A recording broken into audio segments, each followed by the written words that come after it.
నా లెక్కనది శుభవార్తని అనుకుంటున్నాం. సచ్చిండంట వీడు, ఆత్మహత్య అంటారు. ఏది ఈ రాజ్ కుమార్ అనేటోడు ఒక మైనర్ బాలికను ప్రేమ పేరుతో వేధించి, ఆల్రెడీ భార్య ఉండగా, ఇద్దరు పిల్లలుండగా, ఇంటి పక్కల ఉన్న పాపానికి ఒక మైనర్ బాలికను ప్రేమ పేరుతో వేధించి ఆ అమ్మాయిని లోపరుచుకునే ప్రయత్నం చేస్తుంటే అమ్మాయి కుటుంబం మొత్తం అడ్డొస్తుందనే అక్కస్తోని తండ్రిని, తండ్రి తర్వాత నిన్నమన్న నానమ్మను, ఆ తల్లిని అందరిని చంపేసి లాస్ట్కి ఆ అమ్మాయిని కూడా చంపేసి భార్య ప్రశ్నించిందని చెప్పేసి భార్యను, భార్యతో పాటు ఉన్న పిల్లలను, 6గురిని 7గురిని తండ్రిని ముందల చంపిండు. 7గురిని బొందన పెట్టిన కిరాతకుంటే ఆత్మహత్య చేసుకుంటే మీరు దీన్ని నమ్ముతారా? నేనైతే నమ్మ. ఇంకోటి వందో సెల్ఫీ వీడియో వస్తాను. ఆ సెల్ఫీ వీడియో పోలీసులే తీపించారని నాకు అనిపిస్తాను. ఏమన్నా ఎట్లా ఎన్కౌంటర్ చేయడానికి ఫిక్స్ అయ్యారు. ఎందుకంటే 20 లక్షలు లంచం తీసుకుని నిజమే కదా. 20 లక్షలు పోలీసులు ఎస్ఐ కానీ సిఐ కానీ లంచాలు తీసుకొని లంచానికి మంచం వేస్తే 7గురిని బొందల పెట్టారు. అంతమైన పుణ్యకార్యం చేసినాం కాబట్టి ఇప్పుడు భూమి మీద ఉంటే తెలంగాణ రాష్ట్రం పోలీసులను ఇట్లా దుమ్మెత్తిపోసేటట్టుంది, 7 దోషుల మన్నెత్తిపోసేటట్టున్నది. ఆల్రెడీ తండ్రిని చంపినరా ఆయన, పిల్లల్ని చంపినట్టుండని పోలీసులకు కంప్లైంట్ ఇస్తే పోక్సో కేసులో మనకి బెయిల్ వచ్చే సెక్షన్లు పెట్టి వాడిని బెయిల్ ఇప్పించి వాడిని గాలికి వదిలే, ఊరి మీదకి వదిలేస్తే వాడు చంపిన 6గురిని. ఈ పాపానికి కారకులు పోలీసులే. సో అందువల్ల దాని ప్రాయశ్చిత్తంగా మరి వాడిని ఎన్కౌంటర్ చేసిరు.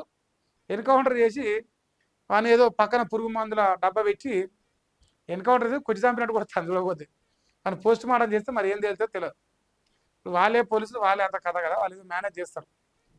కానీ కరాకని ఈయనైతే వాడైతే ఆత్మహత్య చేసుకుని అనుకుంటలేనే, వాడిని బెదిరించి అదిరించి వాటితో సెల్ఫీ వీడియో క్రియేట్ చేసి అవసరం వాటితో ఓ రాత రాయిచ్చి సాగు కొడుకు అని చంపించరు. అంతే, లాస్ట్కి పురుగు డబ్బా ముందు పెట్టారు. ఇప్పుడు వారి ముఖం చూస్తే ఇక్కడ మొత్తం గాయాలు ఉన్నాయి, ఈ అంత చెంపలు మొత్తం గాయాలు ఉన్నాయి.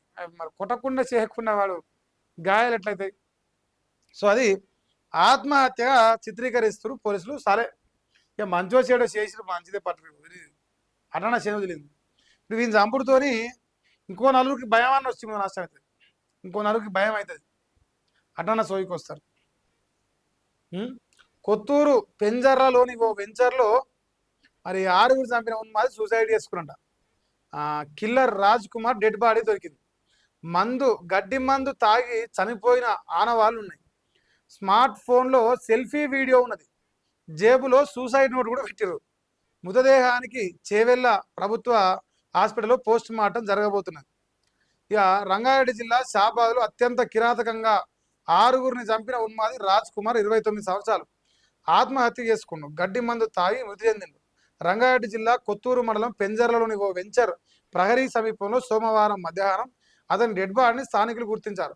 సమాచారం అందుకున్న పోలీసులు స్పాట్కు చేరుకొని మృతదేహాన్ని నిర్ధారించుకున్న అనంతరం అతడి అన్న భాస్కర్ను పిలిపించారు. ప్రొసీజర్ ప్రకారం కుటుంబ సభ్యుల సమక్షంలో మృతదేహాన్ని అక్కడి నుంచి తరలించారు. డెడ్ బాడీ పక్కన పురుగుల మందు బాటిలు, స్మార్ట్ ఫోను, 2 500 రూపాయల నోట్లు, కొంత చిల్లర బస్ టికెట్, దగ్గుకు సంబంధించిన టాబ్లెట్స్ స్వాధీనం చేసుకున్నారు. పోస్ట్ మార్టం కోసం మృతదేహాన్ని చేవేళ్ల ప్రభుత్వ ఆసుపత్రికి తరలించారు.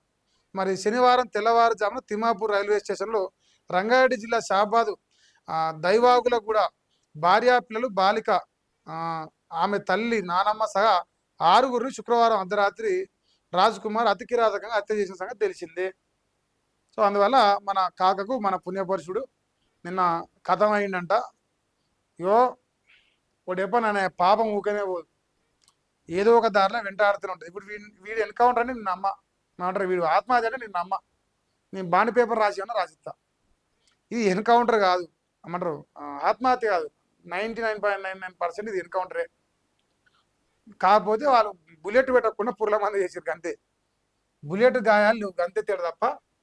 ఈ మా ఊరు కూడా రాసినట్టు రాగలే. మా రాధాకృష్ణ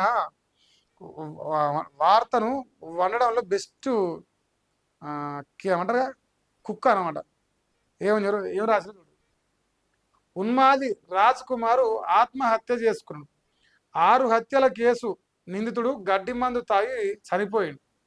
పెంజర్ల గ్రామంలోని పొలంలో మృతదేహం లభ్యమైంది. గుర్తించి డయల్ 100కు సమాచారం ఇచ్చిన స్థానికులు.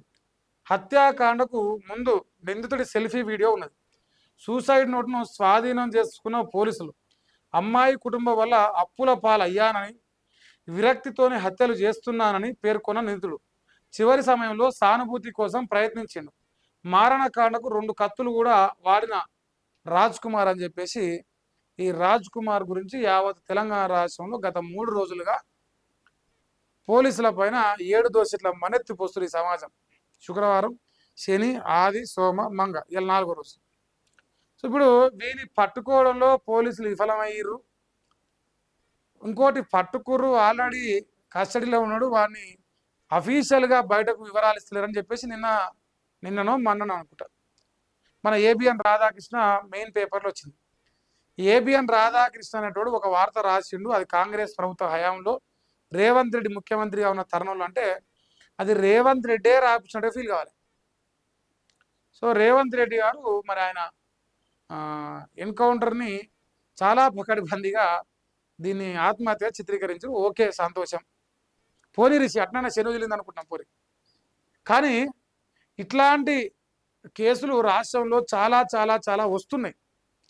వాటిని ఎట్లా అరికడతారు, వాటిని ఎట్లా ఆపే ప్రయత్నం చేస్తారు? సమాజంలో రేవంత్ రెడ్డి ప్రభుత్వం పైన ప్రజల లోపల ఆందోళన ఉన్నది.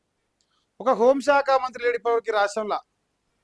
అన్ని శాఖలు రేవంత్ రెడ్డి దగ్గరే పెట్టుకుంటే హోంశాఖ మంత్రి లేక రాష్ట్రంలో ఈ మర్డర్లు, మానభంగాలు, ఈ దోపిడీలు పెరిగిపోతున్నాయి. మన ప్రభుత్వం వచ్చినాక రైజింగ్ దేంట్లో అంటే మర్డర్లు, మానభంగాలు ఉన్నాం. ఇంకోటి ఆ మర్డర్లు, మానభంగాలు చేసుకుని పోలీస్ స్టేషన్ తీసుకొచ్చి పందిని మేపినట్టు మేపుట్లో మనం బ్రహ్మాండంగా ఉన్నాం. దున్నపోతుని మేపినట్టు మేపుతున్నాం ఒక్కొక్కరిని. సో మరి ప్రభుత్వం నా చేసి జీవితంలో మొదటిసారి రేవంత్ రెడ్డి ధైర్యం చేసింది ఈ 2.5 సంవత్సరాల్లో. మొదటి ధైర్యం ఇది చేసింది. ఒకవేళ నిజంగా అది ఎన్కౌంటర్ అయితే, ఇక లేదు నిజంగానే వాడు ఆత్మ తీసుకుంటే మరి ఇంకా రేవంత్ రెడ్డి సున్నా, ఇలా గాడిది గుడ్డే.